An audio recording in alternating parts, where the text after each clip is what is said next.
concerned parent, so I have a child here in elementary. We moved here for the school district. I want to remind you now, and we will continue to remind you, that on May 17th, you were presented with a petition signed by over 1,200 individuals asking MISD to enforce its own policies and employee handbook as both were violated. And evidence of such has been presented to this administration excuse me, in meetings and through the submission of formal grievances as well. Still, there has been no action taken by the school district in regard to this matter.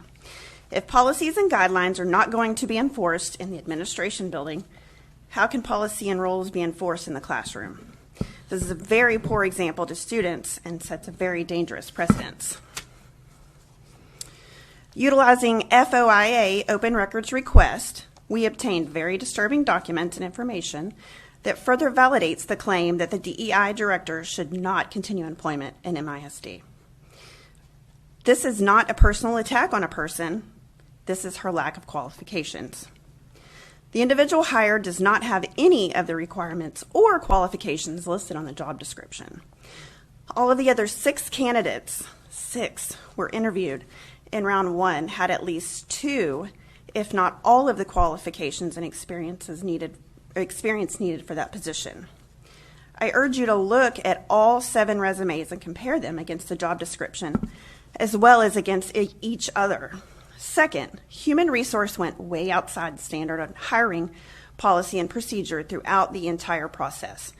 From the inception of this role to the interview questions, selection of candidates, and compromising the interview panels, it was kind of an inside job carried out by one group, an unbalanced, biased committee that continues to be given unbridled power in almost every aspect of MISD. They are one group that has been allowed to speak as if they were the voice of the entire community, which I can assure you they are not. There were multiple individuals on the interview panel who do not live in Midlothian. They do not pay taxes to MISD or even have children in the district. Why were they involved? Why did they have a part in creating a job role, crafting interview questions, or selecting which candidates would be interviewed?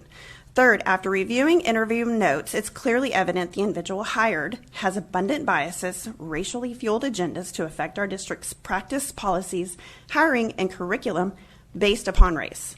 In her interview, she referenced disrupting equality, boots on the ground, suggest contracts with parents for proactive parenting.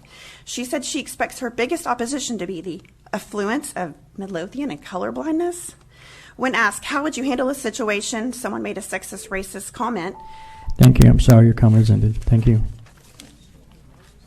Our next speaker will be Isabel Elias.